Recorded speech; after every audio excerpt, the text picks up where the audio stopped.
You raise me up to more than I can be.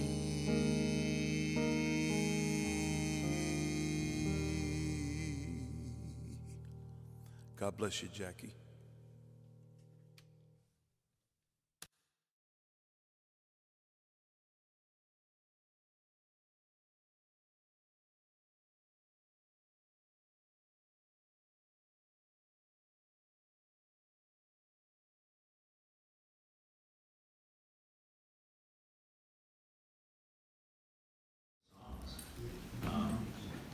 Mom, I'll refer to her rather Jack, but she loved those songs. She would raise her hands up in those last days.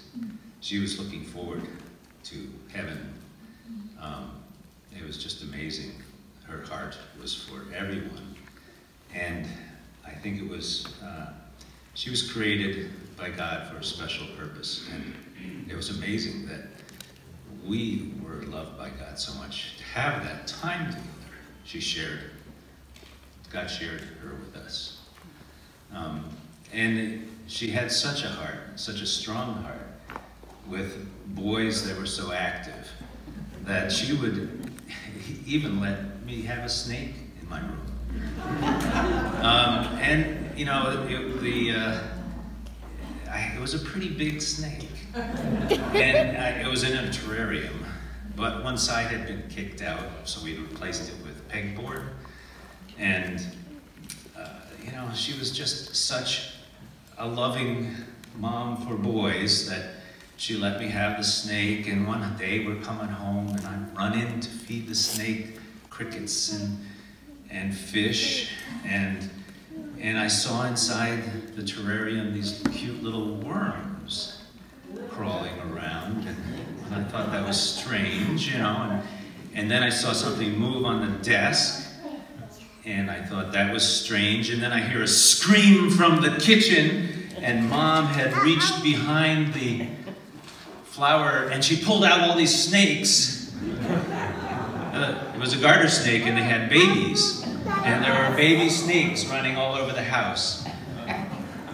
And then we looked it up in our scout book, because we're all Boy Scouts, and they can have 40 or more babies. And so Mom was amazing. We all looked around. We didn't find all 40. And she loved us anyway.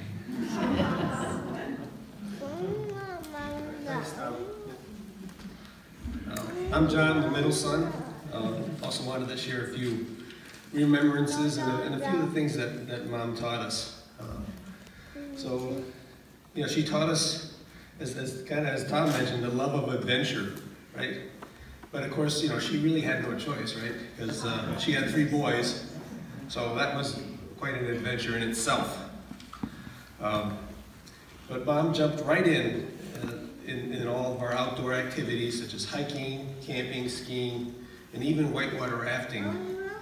One really fond memory I have is that out of the blue one day she picked me up at college to go whitewater rafting for the weekend in West Virginia on the Cheat River.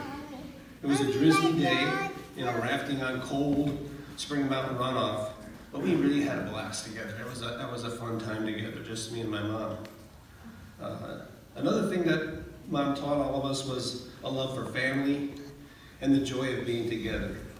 Some of my best memories are fun time on family vacations, and those vacations usually involved long road trips in our station wagon, loaded with camping gear and towing a sailboat. And then on rural roads, you know, between the interstates, she would have to stop at every single historical marker and to read them as we all groaned, "Oh, not another one." And then she would also read the local history of every area that as we passed through them, right? So I'm not so sure that was because she loved history so much, or as it was an attempt to distract the 3 boys as we were yelling and fighting in the back of the station wagon. But either way, it worked. And to this day, my girls, right, If they spot a historical marker while we're on a walk or a hike somewhere, they'll discreetly run up ahead and cover it and go, nothing to see here, Dad. So apparently my mom's love for history has rubbed off on me. Another great memory of family times are the many summers down here at the Jersey Shore as kids at the little cottage in Ship Bottom that we called Blowfish Bungalow, and then later at their North Beach house where we would all get together as families and cousins and enjoy family times together. And great memories going to the beach, sailing on Dad's boat in the bay, playing aces on the corner while guzzling root beer and pounding Bay Village fudge, walking to miniature golf and getting ice cream treats afterwards. And these are traditions that we continue to share with our families on many vacations to Nana and Pop-Pops and the cousins. But the greatest thing that Mom taught us is to be appreciative for all the blessings that we have. And this is something that she spoke about all the time, that how blessed a life she had. And it's a value that she has passed down to all our families. It really has had an impact on us all. And that was true right up to the last day when Mom died. She showed us real joy in her heart and thankfulness for all the blessings that God gave her every day of her life. So I will really, truly miss Mom. I'm very thankful for the wonderful mother that she was and the values she taught us, and will carry with me in my heart always.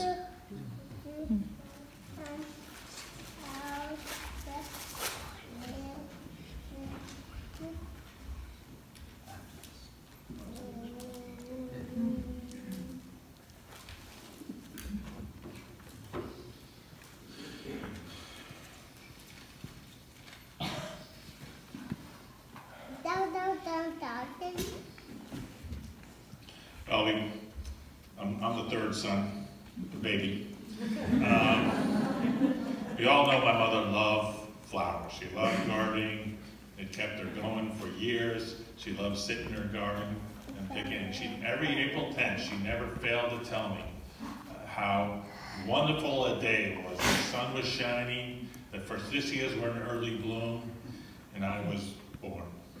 There was only one problem. They had to change my name. I was supposed to be Peggy.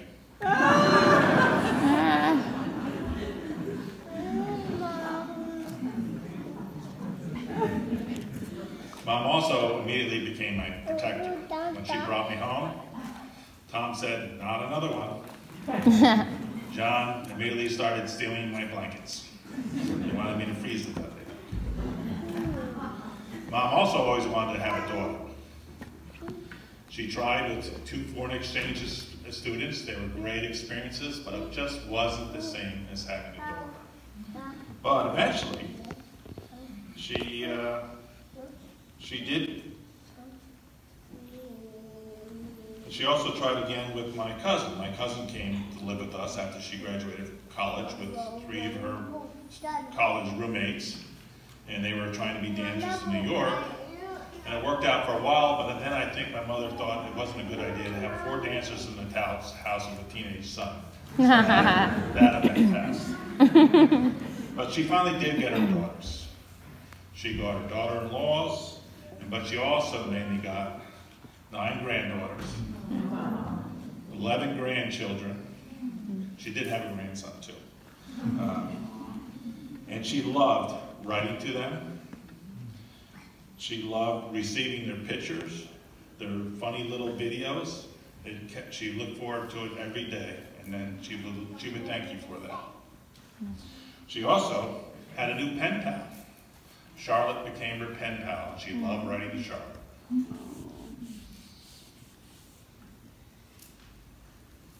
My mother did teach us to be independent and self-sufficient. If we needed money or wanted a car, she would say, "Go get a job." And we did. We started out earlier. I remember I was cutting lawns at 7 years old, delivering papers. We guarded at a local swim club. I worked in a meat factory. One of my friends got me the job there. And after 2 weeks, he quit. I still worked the rest of the summer. I won't mention his name, Steve.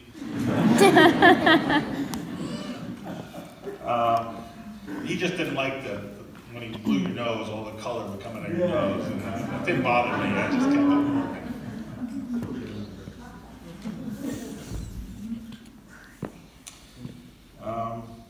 There was a time when, as far as the independence go, it was a snowy day. It was blizzarding outside. Well, 3 boys can be a lot to manage in the house. So she opened the door and told us all to go to school, knowing full well school was closed. I moved in with my mother a few years ago. Initially, she just needed a little help. She'd cook, I do the dishes, I do the household repairs. And if they weren't done in her time span, which was within 5 minutes, I would hear about it every 5 minutes until the chore was done. Every night we'd sit at the dinner table alone during the middle of the week. And every night I would turn her plate, not upside down, but the pitcher would be facing upside down. It was the Independence Hall in Philadelphia. And every night I'd get a lecture about how to properly set the table. So that was my little game with her. And when I took over cooking, I'd have a backseat cooker sitting on the couch telling me, even if it was sloppy joes, I'd be telling how to cook the sloppy joes. It was always fun.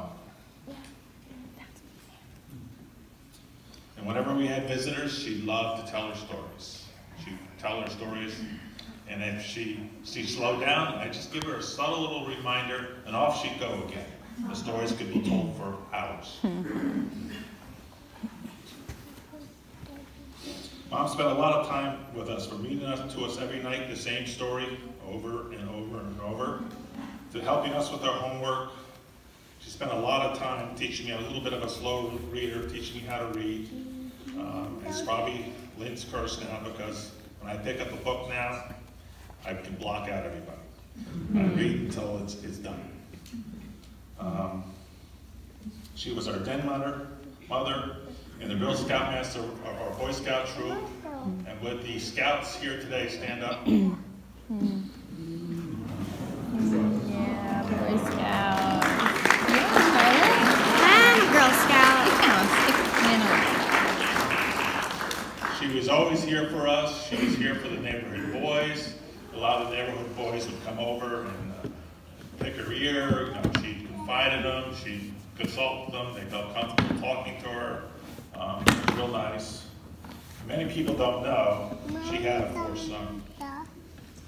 We don't talk about it too much, but she had a 4th son. She took in Paul Loya when he was in school, and he lived in our basement. And my mother really loved him and treated him like her 4th son. Paul, why don't you stand up?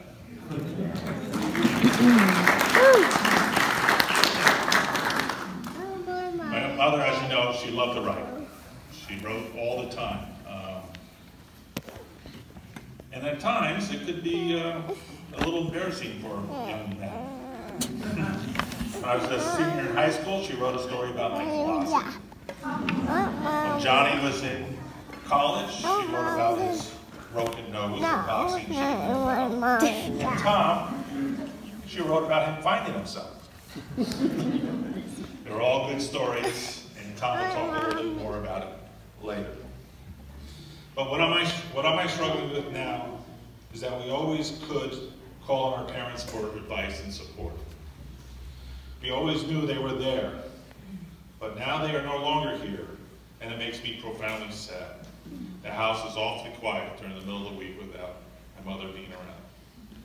I just hope that we 3 can carry on her legacy and be there for our families, being a source of love, guidance, and inspiration for the years to come.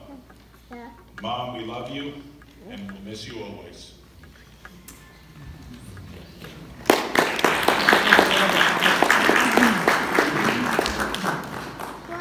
To my mother, they brought so much joy and laughter into our lives. Their wit, humor, and endless stories about our mischievous antics as little boys.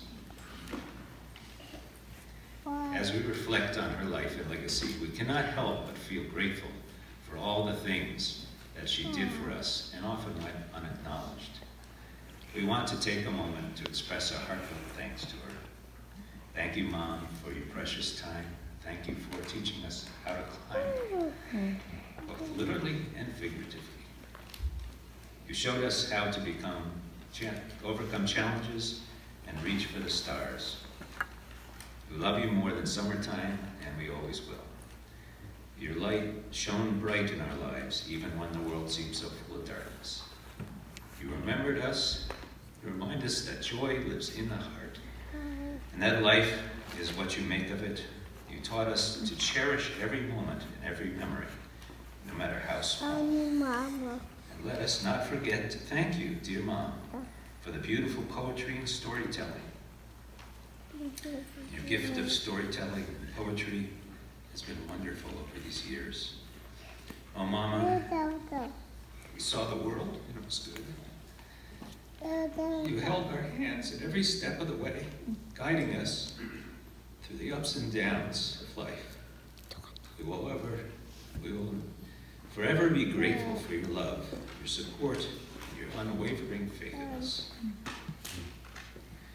As we say goodbye to you today, we take comfort in knowing that you will live on in our hearts and in our memories we share. Rest in peace, dear Mom. We love you forever, more than words can say. And now Heather would like to read one of her stories so we can hear it in her own voice. About the butterflies.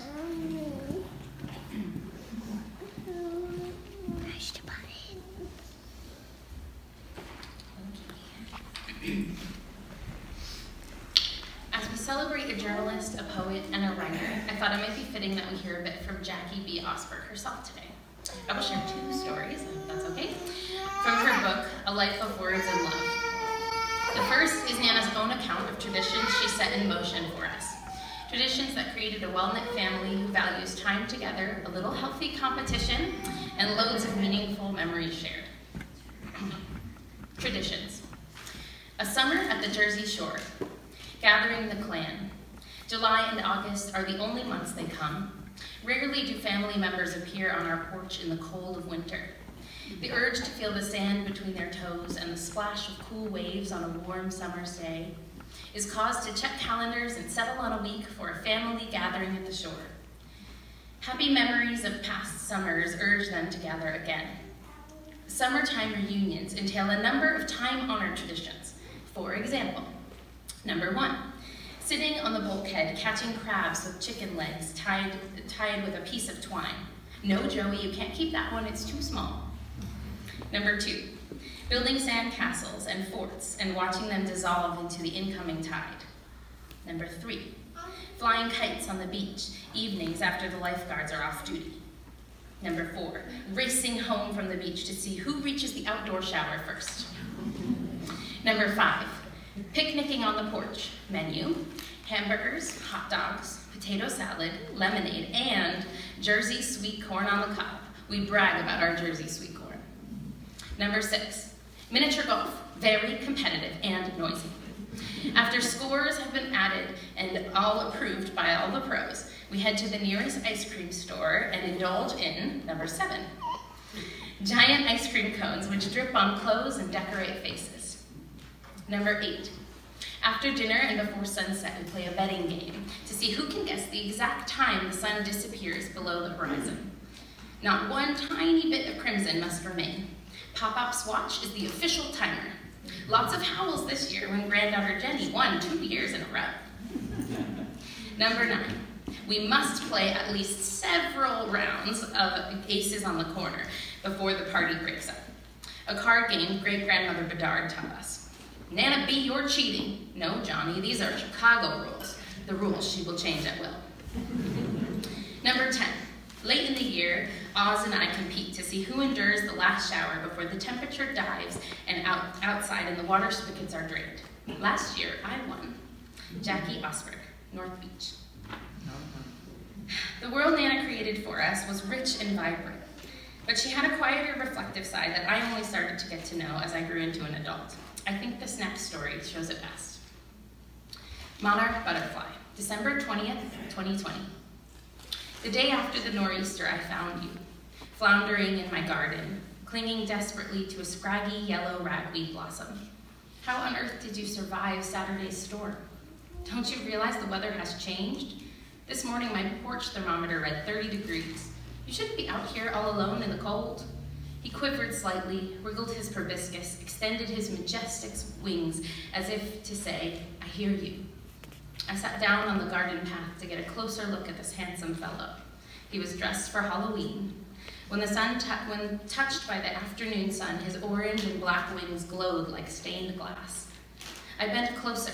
I swear I heard him whisper, I missed my flight south. My friends left without me.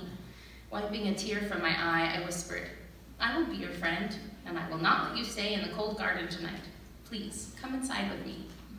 Before we entered the house, I potted one small red geranium, added the ragweed stem, and then carefully invited Mr. Monarch to climb aboard.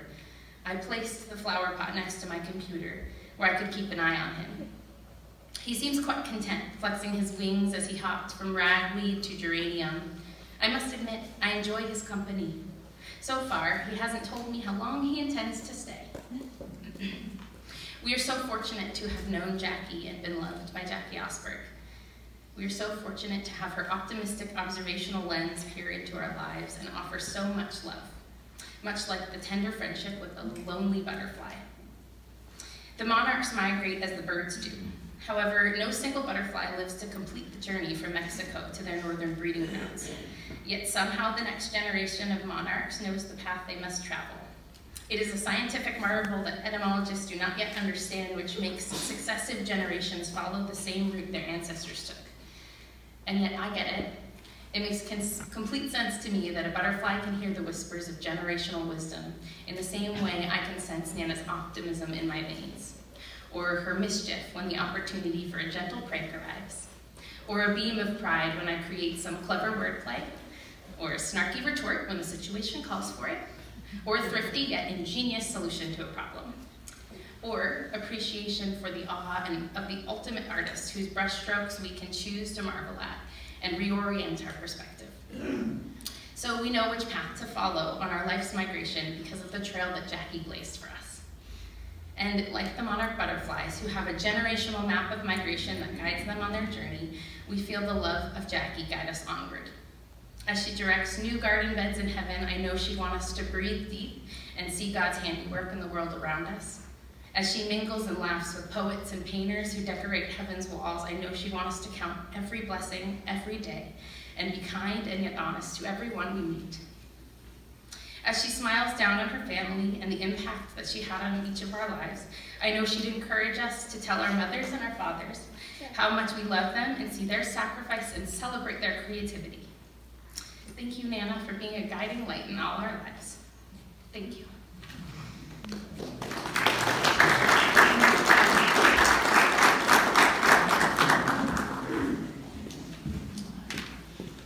Now Lynn will thank some people. Thank you. Hi there. Woke up this morning and saw the rain and I said, oh, not on Jackie's day. And I realized that she's actually happy. Nature's way of watering her garden, which we're going to all have to take care of. Jackie's final wish was to live out her life in the comforts of her own home, tending to the pleasures of her garden for as long as she was able to do that. Our family is proud to have made her wish come true. In return, we continue to share, teach, she continued to share, teach, and enlighten us with her 95 years of knowledge, wit, and of course, stories. But especially during this past year, it took a village that we would like to take the time to thank all of you that took part in making Jackie's final days exactly how she wanted it to be.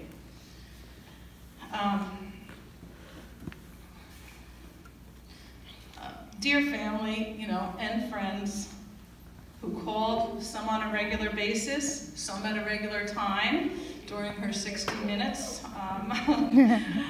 Thank you for doing that.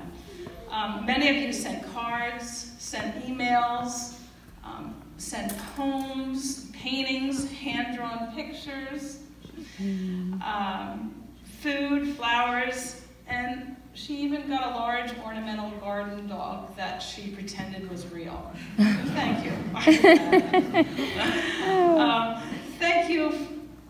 Thank you for the visits so many of you made, very thoughtful, and really meant so much to Jackie, as you two got the pleasure of being enlightened by her, we hope.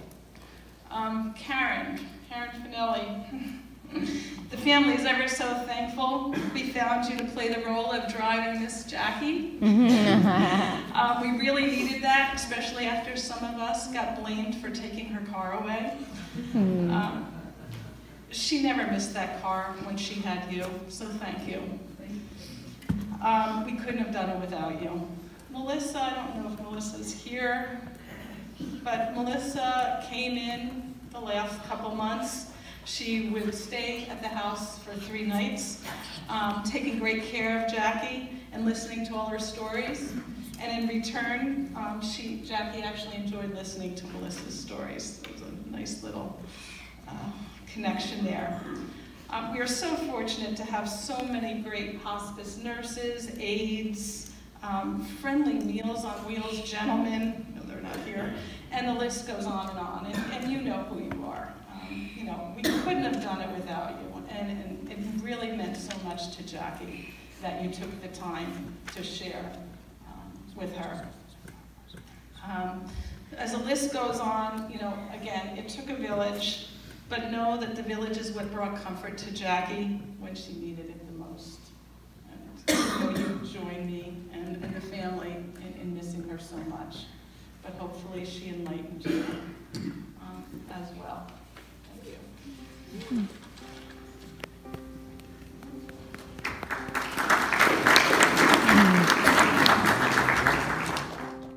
And oh, my soul so weary, when troubles come and my heart burdened be, then I am still and wait here in the silence until you come and sit a while with me.